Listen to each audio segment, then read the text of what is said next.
Buenas tardes a todos. Les saluda Eloy Tupayachi de la Organización del Pueblo. Bienvenidos a todos a esta charla comunitaria sobre la nueva ley estatal HB 318. Es una ley que va a entrar en vigencia pronto, el próximo mes de octubre, en Carolina del Norte. Y hoy el objetivo de esta reunión comunitaria es explicar un poco de qué se trata esta nueva ley, cuál puede ser su impacto en nuestras comunidades y cómo podemos prepararnos para que el momento en que esta nueva legislación entre en vigencia. Esta tarde nos acompaña para responder vuestras preguntas el abogado Adriel Orozco. Él es abogado del American Immigration Council, quien ha tenido la amabilidad de aceptar la invitación y está esta noche con nosotros. Adriel, buenas tardes, ¿cómo estás? Buenas tardes, muy bien. Gracias por la invitación. Muy bien, vamos a comenzar este webinar sin más demora y como les decía, vamos a empezar a desgranar de qué se trata esta nueva ley que se aprobó en el mes de junio a pesar de el veto del gobernador Joseph Stein. Adriel, entonces la primera pregunta es, ¿esto de qué se trata HB 318? Entendemos que tiene que ver con la ley del año pasado, HB 10. Sí, bueno, pues, pues anteriormente, desde el 2019, el Partido Republicano ha propuesto esta ley. Y realmente el enfoque es aumentar el alcance de inmigración en el estado. Entonces, la manera que hace eso es que obliga a que los alguaciles cooperen con los agentes federales de inmigración. Esto empezó porque en el 2018, durante las elecciones, habían muchos alguaciles que ganaron en los condados con mayores poblaciones en el país, en el estado, como Wake County, como Mecklenburg, como Buncombe. Y los alguaciles ganaron diciendo que ya no querían tener acuerdos con ICE, ya no querían trabajar con ellos. Entonces, han pasado algunos años, hasta el año pasado, en 2024, finalmente pudieron algunos republicanos finalmente aprobar esta ley.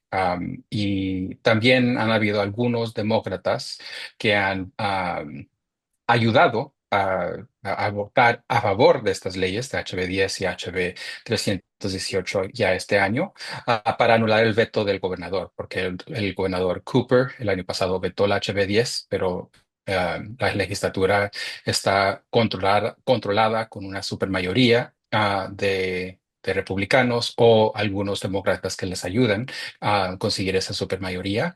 Y también este año la misma cosa pasó, donde anularon el veto del gobernador y por eso se hicieron ley. Ok, entonces HB 318 viene a ser una reforma o un añadido de lo que ya existe, ya se convirtió en ley el año pasado, que fue la ley HB 10. Sí, entonces la manera que están vinculados es que el HB 318 cambia la ley de HB 10 en algunos sentidos. Entonces, hay dos componentes principales en la HB 10. Uno es que cuando una persona entra a la cárcel, los administradores de las cárceles están requeridos a hacer preguntas de la persona para determinar si son ciudadanos, pues si son residentes legales en el país. Am, y la HB 318 cambió eso para estar claros que están tratando de determinar si son ciudadanos de los Estados Unidos, también si son residentes legales, y también cambiaron la lista de cargos o acusaciones que está enfrentando la persona para ser sujetos a ese tipo de pregunta. Y el Ujú. segundo componente que aplica a cualquier persona que tiene cualquier cargo es si ICE somete una solicitud para que alguien para que las cárceles los transfiera a su custodia. Entonces aquí am, cambiaron ese proceso para darles más tiempo para poder venir a las cárceles y recoger a la persona. Porque la ley, generalmente la HB 10 la escribieron en una manera donde algunos alguaciles pudieron encontrar maneras de no darles tanto tiempo o notificaciones a ICE, y ahora lo que querían hacer algunas personas, algunos legisladores, es en el sentido para ellos arreglar o modificar la ley para darle más tiempo y notificación a ICE para que ellos puedan venir a agarrar a las personas en las cárceles. También Sí. agregaron otra parte y creo que vamos a hablar más sobre eso, pero y ahora están requiriendo a los magistrados o los jueces también hacerles preguntas a las personas sobre su estatus migratorio. Entonces, sí, es algo para modificar la ley HB10, pero también le agregaron algunas otras cosas. Ok, entonces esto endurece lo que ya era una ley muy antimigrante, le agrega componentes para hacerla más dura con la comunidad, ¿no? Vamos a ir a la primera Ujú. parte que mencionaste, que es la de los delitos. Sabemos que con HB10 lo que activaba la verificación del estatus de las personas que llegaban a las cárceles locales era una lista determinada de delitos. Sí. Eso ha cambiado, ¿no? Se ha agregado una lista más amplia de delitos que obligarían a esa verificación. Sí, entonces, pues, pues dos cosas. Uno, para saber un poco del contexto, es que las personas que han propuesto esta ley, y particularmente el representante Destin Hall, que es del condado de Watauga, él cambió la ley en el 2010, la ley de 2019 también tenía este componente de que los administradores de las cárceles pudieran hacer preguntas de las personas sobre su estatus migratorio cuando entraran a la cárcel, pero no era obligatorio. Entonces con la HB10 lo hicieron obligatorio. Pero una cosa que pensamos que era raro es que la ley antes de la HB10 aplicaba a todas las felonías y también a las personas que fueron acusados de manejar ebrios. Pero el HB10 disminuyó la cantidad de cargos o de delitos que sujeten a la persona a esta pregunta. Entonces, lo que sabemos ahora es que ellos siempre pretendían regresar y aumentar la lista de delitos que sujetan a la persona a ser preguntados sobre su estatus migratorio. Entonces, lo que vimos que ha cambiado del HB10 hasta ahora es que antes habían solamente algunas felonías o delitos graves que sujetaban a la persona a estas preguntas sobre su estatus migratorio y también algunos delitos menores. Entonces, lo que hicieron ahora es que ahora todas las felonías, todos los delitos graves van a sujetar a la persona o obligan que los administradores hagan las preguntas para determinar si la persona es ciudadana de los Estados Unidos o si es un residente legal. Am, También, como enseña este dispositivo, es que no todas los delitos graves suelen ser violentos. Hay algunos delitos graves que no son, que son de fraude, que son de falsificación, de robo de identidad, que no realmente son graves al nivel necesario que crea cuestiones de seguridad pública, ¿no? Entonces, sabemos que realmente lo que están haciendo con esta ley están aumentando, pues sí, el número de delitos que ya ahora los administradores de la cárcel obligan que ellos hagan preguntas sobre el estatus migratorio de la persona que entra a la cárcel. Y quiero subrayar eso, es que la HB10 y la HB 318 solo se involucran. ah, Principalmente la HB 318 cambió un poquito, pero vamos a hablar de eso más tarde. Pero generalmente cuando alguien está en la calle, no están sujetados o no están en alcance de la HB 318. Solamente es cuando la persona entra a la cárcel, es cuando ahora en algunas circunstancias los oficiales de la cárcel están obligados a hacer estas preguntas. Así es, Adriel. Entonces sí queda claro que se ha aumentado la lista de delitos que obligan a la verificación del estatus migratorio de las personas que llegan a la cárcel. O sea, esto se aplica y es muy Ujú. importante para quienes nos escuchan ahora. Esto no aplica para las personas que están en la calle. No es que la policía va a estar buscando detener a las personas. Esto es para personas que ya son acusadas por los delitos que nos decía Adriel y que aparecen aquí, que son una lista más amplia ahora de delitos, entre ellos manejar tomado o bajo los efectos del alcohol y otros delitos como fraude, robo de identidad, son falsificación, van a correr el riesgo de ser entregados a ICE porque van a verificar su estatus cuando lleguen a la cárcel del condado. Entonces, pero también me recuerdo que HB10 tenía otra provisión que decía que tenían que retener a las personas por 48 horas para efectos de permitir que ICE vaya a recoger a estas personas que estaban en la cárcel del estado, estatal, del condado, quiero decir. ¿Qué cambia en eso con HB 318? Ha habido una modificación también respecto al periodo de las 48 horas, ¿no? Sí, perdón, para estar claro, lo que pasa con la otra parte del HB 318 y HB10 es que la persona entra a la cárcel y los administradores no verifican el estatus migratorio de la persona. Lo que hacen es que hacen una pregunta. Usted es ciudadano de los Estados Unidos, usted es residente legal de los Estados Unidos. Si no pueden hacer esa determinación, ellos mandan, es como un recado, una notificación a ICE con la información de la persona y eso es todo lo que tienen que hacer. Si ICE decide hacer algo, ellos es algo que no está cubierto por esta ley, pero tampoco los administradores de las cárceles tienen las herramientas para poder verificar el estatus migratorio de la persona. Solamente están haciendo esa pregunta y dependiendo en la respuesta de la persona que entra, pues ahí es donde se para la conversación. También pueden no solamente hacer la pregunta, pero mirar los documentos que tiene la persona. Pero eso es todo lo que cubre esa primera parte. Y entonces, sobre esta segunda parte, si esa es la segunda parte del HB10 que es modificada, ¿no? Entonces, cuando una persona está dentro de la cárcel, no importe el cargo que tenga, o el delito que está siendo acusado, si ICE somete una solicitud para tratar de conseguir transferir la custodia de esa persona a su custodia, que se llama en inglés detainer, y también una orden administrativa que se llama en inglés un administrative warrant. Si someten esos dos documentos um, para la persona, empieza un proceso para determinar si las cárceles o los administradores de las cárceles ahora están obligados de mantener la custodia de esa persona 48 horas más, para que venga ICE. Entonces, puedo hablar un poco más sobre cómo se ve ese proceso, pero para estar claro con esas 48 horas, lo que cambia ahorita en la HB10, esas 48 horas empezaban en el momento que la cárcel conseguía los documentos necesarios, el detainer y la orden administrativa.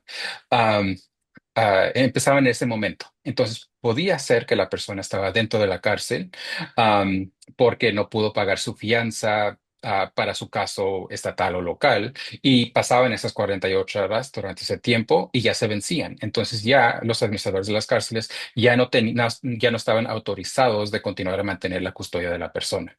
Es decir, si demoró 3 días para poder pagar la fianza local o estatal, se vencía ese poder y ahora ya no se podía mantener la custodia para la persona para transferirlos a ICE.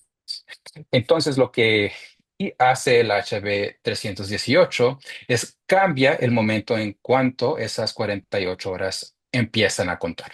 Entonces, en vez de empezar en el momento que la cárcel reciba esos documentos de ICE, ahora empieza de la fecha de liberación. Entonces, es decir, si una persona está en la cárcel y en el momento que paga su fianza, y ahora ya pueden ser liberados, ¿no? De la cárcel. Entonces, en ese momento, ahora empiezan las 48 horas.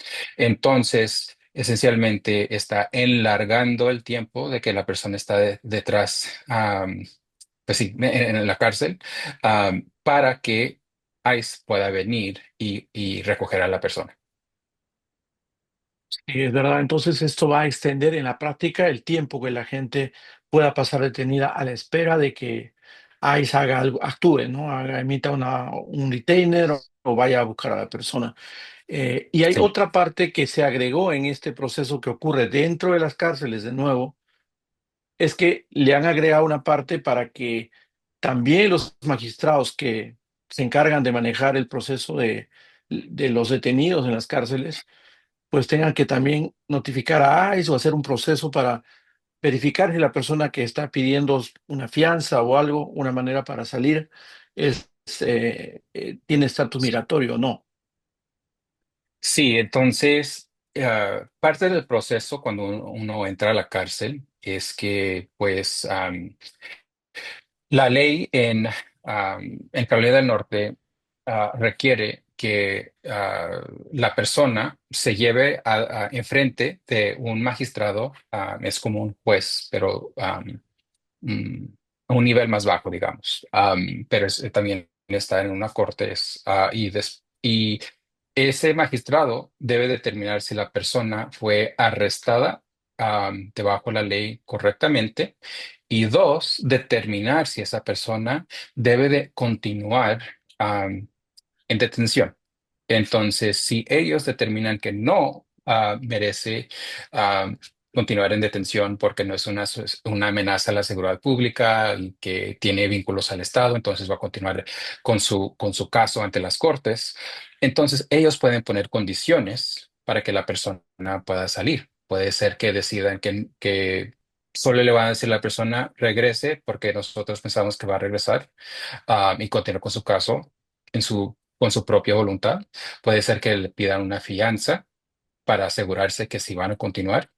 Am, y también puede ser que tenga que entrar en un programa de supervisión. Pero eso es decir que ese es un proceso donde un magistrado está determinado si la persona va a continuar am, detrás de las rejas, ¿no? Durante el proceso de su caso.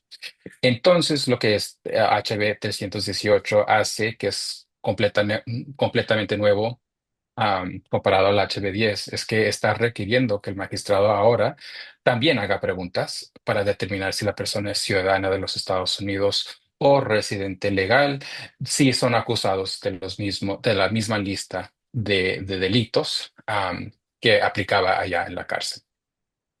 Entonces, también crea un proceso donde si no se puede determinar, se comunican con ICE. La persona debe continuar en custodia por 2 horas más para darle tiempo a ICE para hacer lo que va a hacer o no. Y si, am, y si ICE decide someter esa solicitud de la que hablamos y también con ese documento, esa orden administrativa, entonces ahora empieza el proceso para mantener la custodia de la persona 48 horas más de la fecha de liberación. Entonces, es decir, es que la HB 318 está involucrando ahora a los magistrados en este proceso. Am, para mí parece que es un gasto, una pérdida de tiempo porque ya se está haciendo adentro de las cárceles, pero ahora están requiriendo que los magistrados también hagan un proceso similar. Es como si quisieran asegurarse que se hizo bien el filtro, ¿no? Al comienzo, porque ya ordenan de que cuando la persona ingresa a la cárcel le hacen las preguntas, si no determinan, tiene que llamar a ICE.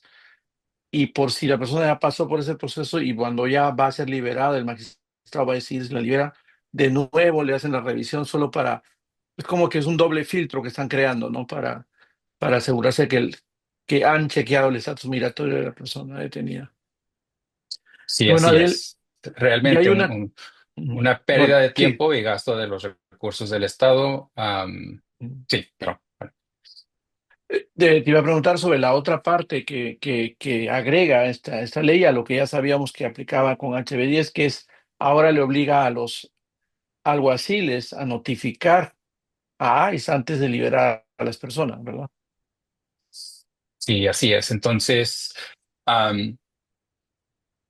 cuando la persona va a ser liberada de la cárcel, ahora obliga que los alguaciles, dentro de 2 horas de esa liberación, llamen a ICE para dejarlo saber que la persona va a salir. Entonces, esto surgió porque el HB10 no tenía este requisito, no tenía un requisito de notificación y algunos alguaciles muy públicamente hablaron sobre que ellos no estaban notificando a ICE, pero también ICE muy públicamente estaba diciendo que los alguaciles no les estaban diciendo cuándo iban a salir las personas. Entonces, este es algo que am, para ICE, ellos no sabían cuándo llegar a las cárceles para recoger a las personas y también que algunos de los alguaciles no tenían la obligación gastar recursos en hablar y yo notificar a ICE cuando eso pasaba, pero ahora Sí, entonces esto agrega ese requisito, entonces ahora los alguaciles están obligados para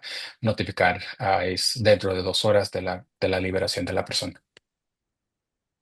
Gracias, Adriel. Sí, se nota que la intención aquí es endurecer lo que ya era HB10, asegurarse que ahí tenga más oportunidades para pasar a recoger a las personas detenidas en las cárceles del Estado. Ahora, Así esta ley es, va a entrar en vigencia el 1 de octubre, ¿no? así es. Eh, ¿Cómo nos podemos preparar como comunidad para no terminar siendo afectados por por esta legislación? ¿Qué recomendaciones le puede dar a la comunidad en general para con qué hay que tener más cuidado ahora para no Sí, terminar siendo procesado por esta ley?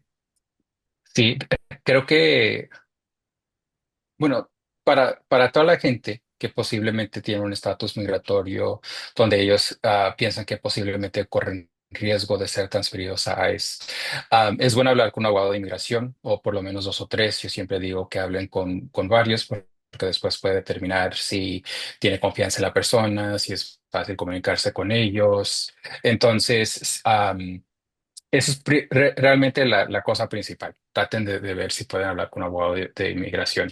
Yo sé que muchas de las organizaciones sin fines de lucro que proveen servicios gratuitos o de bajos costos ahorita han perdido muchos fondos. Entonces hay una demanda grande. Siempre han habido una demanda grande y desafortunadamente ahora tienen menos recursos. Entonces, si no puede conseguir hablar con una organización sin fines de lucro, porque no le están regresando la llamada, trate de llamar a un abogado de pago, porque es importante no demorar.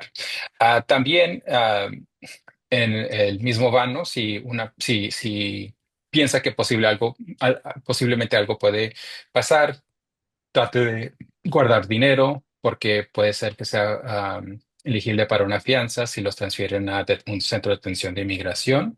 Entonces, yo siempre digo alrededor de $5,000. Si es posible, yo sé que muchas veces no es, pero si es posible, trate de hacer eso. Y también yo sé que el Centro de Justicia de Carolina del Norte está haciendo clínicas gratuitas para poder hacer poder de este abogado para que sus hijos tengan cuidado de otra persona si algo pasa o también se puedan tener acceso a sus cuentas bancarias. Aparte de esas cosas más relacionadas al estatus migratorio y lo que puede pasar si una detención ocurre, basado en esta ley, obvio también es difícil dependiendo en el condado donde viven, pero traten de manejar cautelosamente, no vayan demasiado rápido. Traten de seguir las reglas para que disminuyan la posibilidad que puedan ser detenidos. Una cosa que también he sugerido, que yo sé que es muy difícil, es tratar de no manejar sin licencia, tratar de crear una red donde una persona ciudadana o alguien con estatus migratorio que pueda conseguir una licencia pueda ayudar a los trabajadores a llegar a sus trabajos, ¿no? Porque la idea es disminuir el riesgo de que encuentren que está violando alguna ley para que no los lleven a la cárcel donde este proceso empieza. Así es, y por supuesto, pues, está de más decirles a la comunidad que, como vieron, ahora HB318 incluye el delito de conducir bajo los efectos del alcohol y obviamente ni se les ocurra manejar tomados, ¿no? Hay que tener mucho cuidado con eso. Una cosa que te quería preguntar también, Adriel, era sobre cuando el gobernador vetó este proyecto de ley, dijo que lo vetaba porque tenía preocupaciones sobre una posible violación de la Constitución en la aplicación de esta ley. Tiene que ver un poco con el manejo de los detenidos, las 48 horas, el tiempo que van a estar, qué derechos podrían estar en riesgo de ser violados bajo esta ley. Bueno, es que en este país nosotros tenemos el derecho de no ser arrestados sin que exista una causa, ¿no? Mm. O ser detenidos más allá del tiempo necesario. Entonces, algunas preocupaciones que pueden surgir aquí con esta ley es que la persona, estas 48 horas que están agregando a la persona para que se mantenga la persona en detención, puedan ser inconstitucionales. Esa parte no es muy clara si está dentro de las 48 horas, porque hemos visto algunos casos donde, como el estado de Texas ha aprobado que las personas se mantengan en custodia más tiempo, más allá de la fecha de liberación, y hay una corte de apelaciones que encontró que pues estaba inconforme con la Constitución y con la ley. Pero obvio, hay otras cortes y hay diferentes maneras de pensar en esto. Entonces, por eso digo que esa parte no es tan clara, porque puede ser que otras cortes digan que los estados no tienen ese poder, ¿verdad? No pueden darles más tiempo porque esto es algo basado en leyes federales, no en leyes estatales. Entonces, eso puede pasar.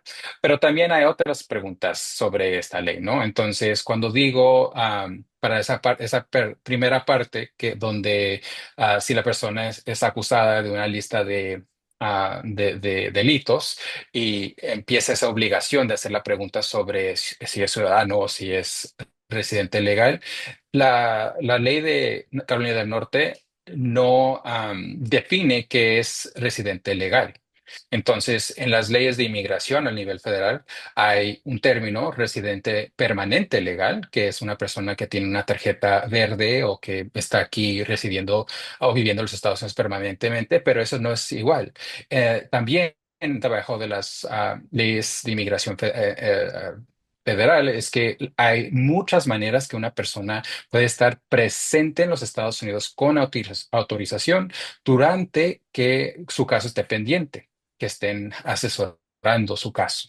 Entonces, no, porque no hay una definición y porque los estados no tienen ese poder. Ellos no pueden definir, hacer definiciones de inmigración porque eso es algo al nivel federal, no al nivel estatal. Entonces, también si una persona, digamos, tiene TPS, una persona tiene asilo, una persona tiene un caso pendiente y empiezan a ser sujetos a estas preguntas o detención más allá de lo que, más allá de la fecha de liberación.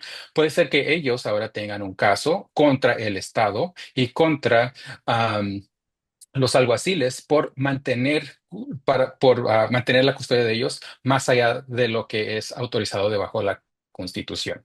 Am, También sabemos que las bases de datos que usa ICE para identificar a las personas tienen muchos errores. Hay muchas personas que se naturalizaron, se hicieron ciudadanos, am, pero en sus sistemas no lo actualizaron. Entonces hemos visto casos donde ciudadanos, por lo que decía la base de datos, continuaron en detención y fueron transferidos a ICE porque las computadoras no fueron actualizadas, ¿no? Esos sistemas no fueron actualizados. También, digamos, puede ser que en un condado conservador una persona quiere pagar su fianza local, su fianza para salir de la cárcel, para empezar esas 48 horas, pero que esa cárcel no quiera aceptar ese dinero porque quiere que ICE pueda venir y X razón por la cual está coordinando con ICE, pero si no están aceptando esa fianza, puede ser una violación de los derechos de la persona. Porque pues ellos no, los administradores de las cárceles no tienen el derecho de hacer esos tipos de decisiones, ¿no? Y por último, discriminación. Digamos, si uno está viendo que algunos les están haciendo preguntas, a otros no, basado en su raza, su etnicidad, solo porque es latino, les están haciendo preguntas, aunque pues muchos latinos como yo, pues no saben si soy residente permanente legal, si tengo DACA, si soy ciudadano, ¿verdad? Entonces puede ser que están aplicando la ley en una manera inconstitucional. Am, y más allá de esto, una cosa para aclarar es que la HB 318, no, pero sí hizo ley con la HB 10, ¿no? Donde tienen un componente donde dice que los alguaciles o los condados y los estados no pueden ser sujetos a demandas por violaciones de derechos constitucionales. Pero eso no quiere decir nada sobre la Constitución a nivel federal. Entonces, todavía tenemos derechos a nivel federal y por eso es importante, si usted piensa que los están tratando de una manera discriminatoria, o que no deben de haberlos mantenido más tiempo, am, pues bueno, es averiguar si realmente han tenido una violación de sus derechos civiles en el país. Muy importante, eso era justo algo que te iba a preguntar. ¿Qué haría la gente si ve que cree que están siendo violados sus derechos? Importante seguramente es recopilar todo, anotar todo lo que pasó, buscar ayuda legal y porque de repente tiene un caso para demandar a las autoridades por abuso, ¿no? Pero vamos a pasar, si Sí. quieres, Adriel, perdón que te interrumpa, a las preguntas de la gente porque ya nos están llegando algunas. Eh, entonces, por ejemplo, hay una persona que nos pregunta si que él piensa que no se están dando fianzas en este momento. No sé si se refiere a nivel local, pareciera que se refiere a nivel federal o a las cortes de inmigración, pero en general dice él cree que está escuchando rumores de que no están dando fianzas. ¿Qué le podrías decir a esta persona? Imagino que está hablando sobre fianzas basado en la detención de inmigración, porque no hay Ujú. una política que ha cambiado a nivel estatal. Am, entonces, sí, una política ahorita con el presidente Trump y inmigración es que ellos están tratando de impedir que personas puedan salir de detención. Entonces, hay varias maneras que lo están haciendo. Una de ellas es que está diciendo que algunas personas que anteriormente no, pues anteriormente podían solicitar una fianza con un juez de inmigración, que ahora ya no lo pueden hacer porque están reinterpretando las leyes y han determinado que esta nueva interpretación es la correcta y ahora esas personas no pueden solicitar la fianza. Am, pero yo he visto que algunos jueces de inmigración no están aceptando esa nueva interpretación y sí están dando una fianza dependiendo en los argumentos que se puede hacer por medio de un abogado. También yo sé que hay muchas personas, muchos abogados que están mirando esa nueva interpretación y tratando de averiguar cómo demandar al gobierno por cambiarlo.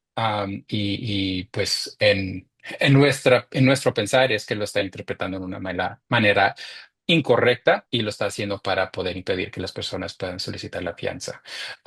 También han hecho nuevas interpretaciones de otras leyes, como personas que entraron ah, con parol.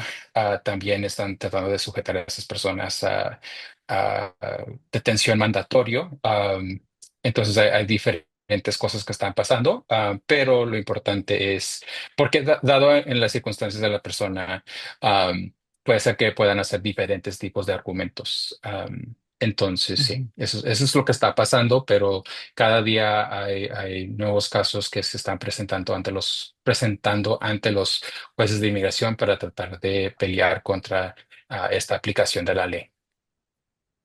Gracias, Adriel. Otra persona nos pregunta, si una persona tiene una corte por una multa, ¿el juez puede preguntar su estatus?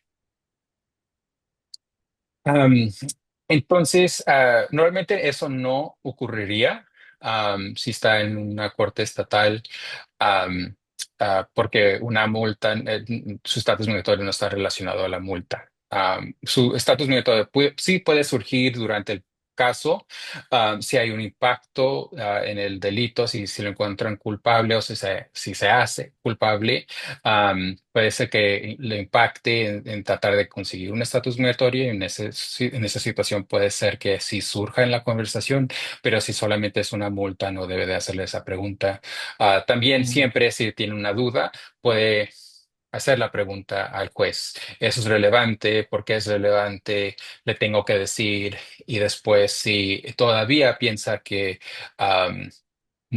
tiene esa duda de de dar esa respuesta, puede solicitar más tiempo para poder hablar con un abogado antes de dar esa información am, al juez. También creo que es la misma persona que nos pregunta si la policía puede preguntar sobre mi estatus. Entonces, en ese sentido, pues hay una diferencia entre puede o si están autorizados y al mismo tiempo, si una persona que recibe esa pregunta, si ellos tienen que responder. Entonces, empezando con puede, sí, un policía puede hacer esa pregunta. Igualmente como usted, Eloy, o como yo, todos podemos hacer una pregunta. Entonces, pero no necesariamente tenemos que responder a esa pregunta, ¿no?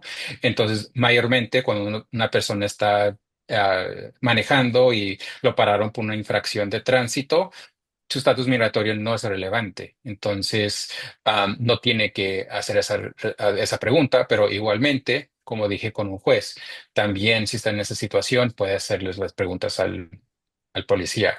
¿Es relevante? ¿Por qué es relevante? Le tengo que contestar y después, si no quiere, si no, si todavía tiene esa duda, después hablar, decir que, pues, primero, antes de contestar esa pregunta, voy a ejercer mi derecho al silencio y quiero hablar con mi abogado antes de proporcionarle esa información. Am, Mm. También, aparte de la obligación de contestar, los policías en este momento en el estado de Carolina del Norte, ellos no están autorizados, debajo de leyes, de hacer ese tipo de pregunta. Y digo eso porque ahorita hay muchos condados en otros estados.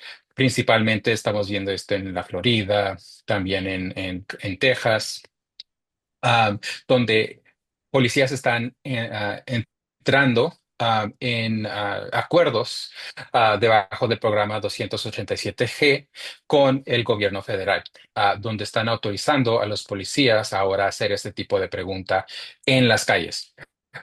Pero entonces, solo menciono eso porque ahorita sí tenemos algunos acuerdos de 287G en el estado de Carolina del Norte, pero ninguno de ellos autoriza a ningún policía o deputy de los alguaciles hacer esas preguntas de inmigración en las calles.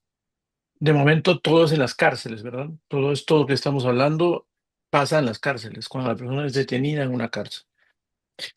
Sí, y lo importante allí es que el programa, la HB10 y la HB 318, Ujú. ellos están tratando de recrear algunos componentes de la 287G, porque es, como mencioné al principio, algunos alguaciles ganaron sus elecciones cortando esos acuerdos, ¿no? Entonces, pero en este momento no hay una ley que autoriza que los deputies de los condados o los policías puedan están autorizados a hacer esa pregunta.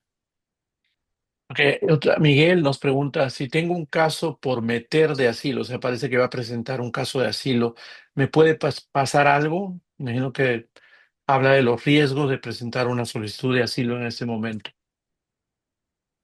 Bueno, creo que eso es un poco más allá del tema del HB10 o HB 318, pero sí quiero decir que antes de la presidencia de Trump, yo podría decir, no, si usted tiene un caso pendiente, no debe de tener mucha preocupación, es un riesgo menor porque pues esa es la razón que tiene un proceso, ¿no? Para determinar si puede conseguir la protección de los Estados Unidos y poder quedarse aquí.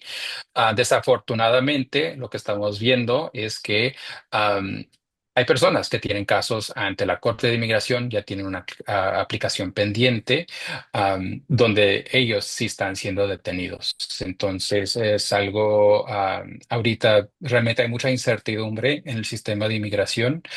Solo para ser claro, algunas personas puede ser que ellos tienen un caso, van a la corte y nada les pasa, pero hay otros donde desafortunadamente sí son arrestados y detenidos aunque tengan ese Mm. proceso pendiente.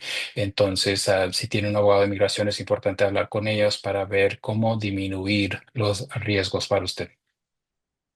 Ok, gracias, Adriel. Otra persona pregunta si la escuela puede pedir mi estatus migratorio o los papeles de mi hijo.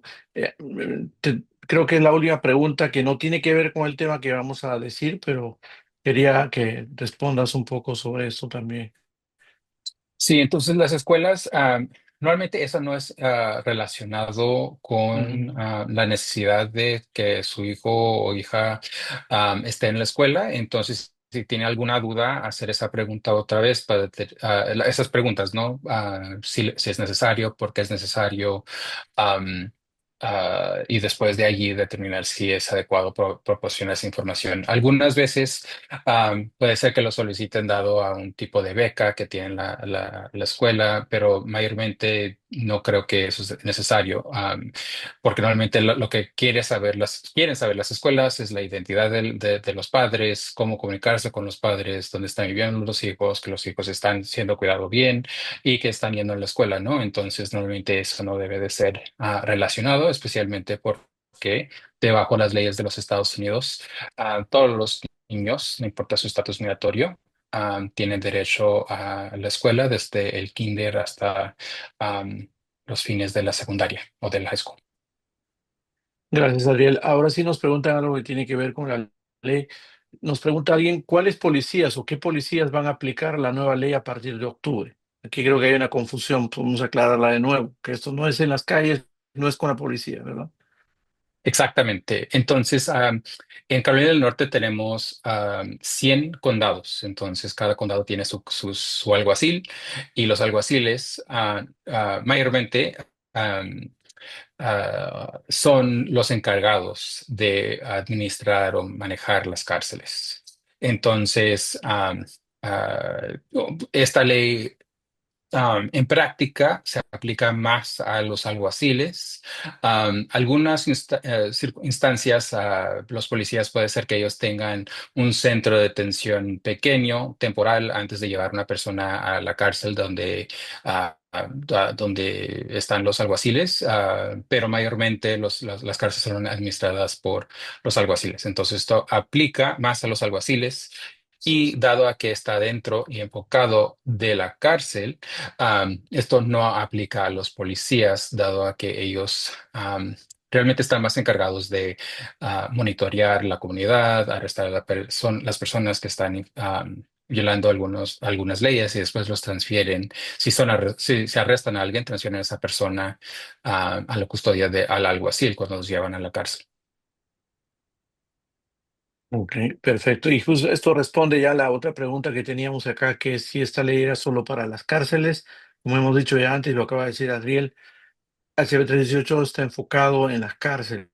Y las Está cárceles en su enfocado. mayoría, sí, sí, sí. Exactamente, imagino que iba a decir la misma cosa, Eloy. Es que en las cárceles, principalmente en su mayoría, también tienen este componente de también requerir que los magistrados, cuando están determinando si van a liberar la persona con algún tipo de condición del centro de detención, que hagan preguntas similar en un proceso similar a lo que pasa dentro de las cárceles, pero aparte de esas dos circunstancias, no aplica fuera de esas.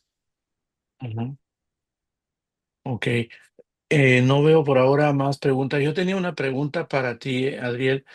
Ah, ¿Qué debería hacer una persona si siente que lo han parado o lo han detenido solamente por cómo es, por su raza, por su apariencia? ¿Puede denunciar una situación así? ¿Y cómo debería hacerlo? Am, Depende, realmente depende, pero una sugerencia que dio Eloy anteriormente, creo que aplica aquí también, es documentar lo que pasó, escribir exactamente lo que pasó, qué día, qué hora, si puede recordar el nombre del policía.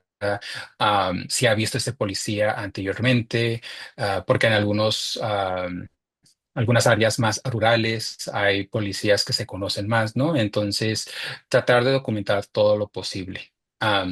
Y después puede tratar de hablar con la ACLU, la ACLU de Carolina del Norte. Es una organización, tiene un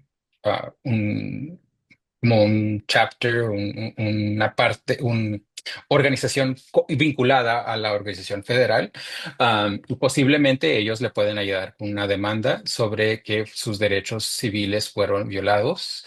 Am, o también pueden ayudarle para averiguar cómo fortalecer su caso. Es decir, si otras personas también han sido discriminadas por el mismo policía, o si la agencia policíaca tiene una historia de hacer la misma cosa. Entonces, es importante que la discriminación, que sepan que los casos de discriminación, especialmente basados en raza o etnicidad, son un poco difíciles de ganar porque requieren muchos documentos, mucha evidencia para comprobar lo que ha pasado. Entonces, por eso, sí, yo he escuchado en Carolina del Norte que algunas veces hay policías o Highway Patrol que monitorea iglesias que son principalmente o mayoría latinas. Entonces, hablen con sus otros miembros de la comunidad. Puede ser que ellos han tenido experiencias similares y hablen con la ACLU para ver si posiblemente ustedes pueden hacer una demanda. También, Ujú. si no pueden conseguir hablar con la club, porque creo que ahorita solamente están aceptando solicitudes de ayuda por medio del Internet, busquen un abogado que esté enfoque en derechos civiles. Esos Ujú. abogados podrían darle una asesoría. Abogados de inmigración hacen casos de inmigración, entonces tienen que buscar los abogados que se especializan en la violación de derechos civiles para ver si ellos le pueden ayudar. Una pregunta que tiene que ver con lo que estamos hablando es, nos preguntan, ¿puedo grabar con video las interacciones con la policía o con ICE? ¿Eso es legal? Eso es legal, sí. En este estado, en Carolina del Norte, uno no necesita la autorización de la otra persona o el otro partido o partidos para poder grabar. La única cosa y lo más importante es no obstruir, no involucrarse en lo que está pasando. Porque si se mete, puede ser que lo arresten por tratar de impedir que los policías o los alguaciles puedan hacer cumplir la ley. Entonces, tratar de mantener una distancia. Si los policías le están diciendo que se alejen, ah, puede hacer, aquí está, pueden preguntarle, aquí está bien, qué tan lejos tengo que estar. Um, ah, Tratar de tener esa comunicación. Hay muchas personas, hemos visto muchos videos de personas que están grabando a la policía, están grabando a ICE y eso es muy, muy importante porque cada día escuchamos una nueva historia donde um, otro derecho otro caso donde ICE o los policías usaron demasiada fuerza Fuerza. Ujú. contra una persona, sí, como fuerza excesiva. Entonces, sí, tienen el derecho de grabar, pero mantengan cuidado y no se involucren y estén seguros que no están interfiriendo con lo que está pasando. Puede ser difícil, pero es para protegerse y para poder documentar lo que pasó. También, si no pueden, no tienen acceso o no se sienten cómodos en grabar, también pueden documentar lo que está pasando en escrito. Pueden preguntarle a los policías cuál es su nombre, de qué agencia es, especialmente ahorita que tenemos tanta preocupación porque los agentes de ICE nos están identificando y tienen máscaras, ¿no? Entonces, puedan escribir todo lo que puedan de lo que han visto, porque eso puede ayudar en el futuro. Gracias, Daniel. Nos pregunta alguien también, esto sí tiene que ver con HB 318, dice, ¿qué cosas considera el magistrado para decidir si me dejan salir o me mantienen en la cárcel? Bueno, pues normalmente o generalmente están tratando de ver si am, la persona va a ser una amenaza a la seguridad pública. Entonces, dependiendo en el nivel de gravedad de lo que ha sido, de la situación, de de los delitos que ha sido acusado. Y también quiere ver si usted tiene los recursos para poder continuar con su caso. Entonces, que no va a tratar de huir y no completar su caso. Entonces, está tratando de averiguar todas esas cosas. Entonces, vínculos a la comunidad, tener un trabajo, no tener antecedentes penales, si es algo menor. Entonces, todas esas cosas puede utilizar el juez para determinar si va a ser liberado. Generalmente las personas van a ser liberadas solamente si hay algo muy grave, como si son acusados de homicidio o también si hay violencia doméstica, pueden cambiar las cosas un poco, pero generalmente van a ser liberados con una fianza o, o debajo de un programa de supervisión. Am, pero sí, eso es lo que tomen en cuenta. Y en todo esto que estamos discutiendo, Adriel, ¿qué tan importante es que las personas se informen sobre sus derechos? Pues ahorita en este momento es muy, muy importante. Entonces, es importante, hay tres derechos am, que todos deben de saber, ¿no? Puede mantener el silencio. Si usted piensa que va a proveer algún tipo de información que lo puede perjudicar, puede mantener el silencio y hablar. Y la segunda es que puede hablar con un abogado de inmigración o abogado penal también. En el sistema penal, una persona puede solicitar un abogado sin tener que pagar por uno si no tiene los recursos para pagar por uno. En el sistema de inmigración sí tiene el derecho a un abogado, pero si usted lo puede contratar o pagar solamente. Entonces, mantener el silencio, poder hablar con un abogado. am, y ah, se me está olvidando la tercera. Silence, uh, speak to an attorney. Pues por lo menos esas dos sí me llega la tercera, pero esas son muy, muy importantes porque uno no quiere dar información que lo puede perjudicar. Entonces, por eso esos son los principales que me llegan a la mente porque eso puede impedir que dé demasiada información a los policías si le están haciendo preguntas que no deben de hacerle. am, o si llega a ICE y está preguntando por X persona, no le den la información que no necesitan darles. Ok, y una cosa respecto a la detención, sobre todo en casos de inmigración, ¿qué tan importante, Adriel, es la notificación consular? El hacer que pedir la persona cuando se tenía que notifiquen a su consulado. Bueno, pues eso es algo pues que depende en la situación. Entonces, porque si uno, pues depende cuánta información ya tenga la policía, ya tenga ICE, ¿verdad? Entonces, si ya llegan a ICE y ellos ya han determinado que es un nacional de otro país, entonces en ese punto, pues creo que es importante poder tratar de conseguir asistencia del consulado, porque algunas veces los consulados pueden ayudar, proporcionar asistencia legal también. Si usted quiere averiguar cómo llegar a regresar a su país, entonces también los consulados pueden ayudar con eso. También si necesitan otros tipos de recursos para apoyar a su familia, los consulados pueden dar mucho apoyo en ese sentido. Entonces, depende de su situación, si piensan que van a requerir esa información. También pueden hacer esa, yo sé que en los centros de detención les dan la oportunidad de poder hablar con los consulados, con un representante de los consulados y pueden hacer esos tipos de preguntas de qué servicios tiene este consulado en particular, en qué me puede ayudar. Am, entonces, yo sé que esa es una posibilidad también. Sí, y entiendo también que aunque los consulados no puedan dar asistencia legal, pero sí pueden, no pueden intervenir en los casos judiciales ni en el sistema judicial del país, pero sí pueden velar porque se trate bien a la persona y pueden ayudar a que la persona por lo menos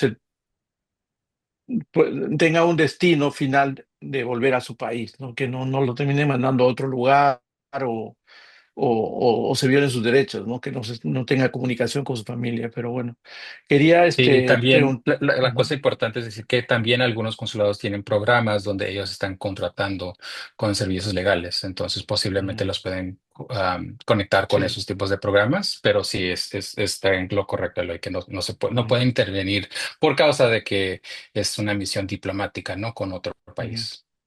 ujú. Nos pregunta alguien aquí, Adriel, ¿manejar sin licencia es un delito grave o es una falta de tránsito? Depende, pero normalmente sí es un delito, pero no es un delito menor. Si Ujú, recuerdo bien, pero depende si han tenido otros antecedentes, si lo suspendieron, si lo revocaron, depende de la situación, y también algunas veces depende en cuántas veces ha recibido o sea, lo han encontrado culpable, ¿no? También si hubo ujú, un accidente, muchas cosas pueden impactar ese análisis. ujú. Otra persona pregunta, y creo que con esta ya estamos por terminar, dice, ¿tengo antecedentes? ¿Puedo salir bajo la fianza o esta ley ya me lo hace más difícil?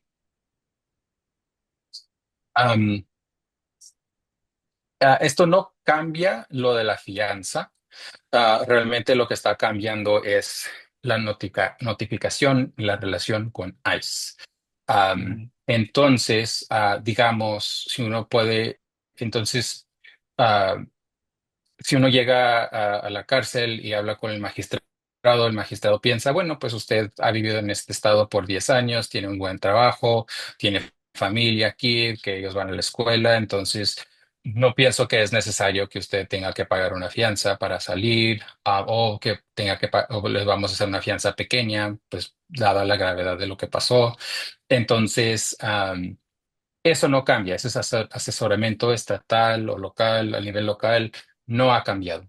Solo lo que ha cambiado es si los magistrados o si los alguaciles o los administradores de la cárcel son ahora requeridos am, a notificar a ICE sobre, pues sí, la persona que no han podido determinar su estatus migratorio, si son ciudadanos o residentes legales. Entonces eso es lo que ha cambiado. Entonces esto no debe de impactar ese asesoramiento. Ok, y creo que ya esta sí es la última. Dice, tenemos derecho a no firmar nada en caso seamos arrestados. Sí, sí, tienen el derecho de no firmar ninguna cosa que no entiendan. Am, entonces sí, y eso aplica también adentro de la cárcel, aplica con ICE. Si no lo entiende, no lo comprende, no está de acuerdo, entonces no lo tiene que firmar. Ok, hay alguien que nos pregunta aquí, pero creo que eso es una pregunta más para nosotros. Es si existen organizaciones gratuitas que ayuden en trámites migratorios en el oeste de Carolina del Norte. Le queremos decir a las personas que en la página web del pueblo pueden encontrar un directorio de recursos donde tenemos una lista de todos los lugares donde se brinda asistencia a la comunidad en diferentes ámbitos: salud, educación, migración, ayuda legal.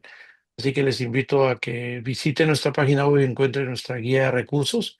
También van a encontrar ahí nuestra guía de familias seguras, que compila un poco lo que hemos estado hablando con Adriel esta noche: es cuáles son nuestros derechos cuando tenemos una interacción con la policía o con ICE, sea en la calle, en la casa, en el auto. También hay un plan, hay recomendaciones para hacer un plan de preparación familiar para una eventualidad de que alguien sea detenido en la casa o en el hogar.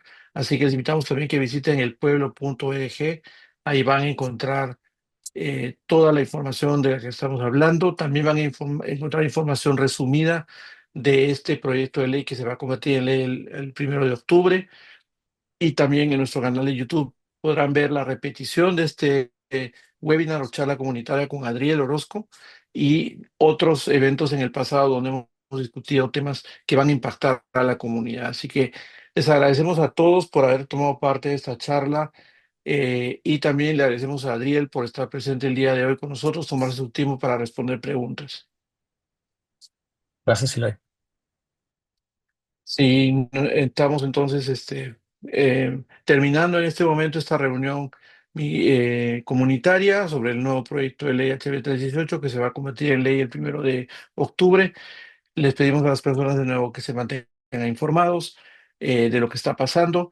Les invitamos a que revisen nuestra página web. Ahí van a encontrar mucha información en español y en inglés sobre estos proyectos de ley, los cambios que se avecinan y también cómo prepararse para una emergencia migratoria. Muchas gracias y buenas noches a todos.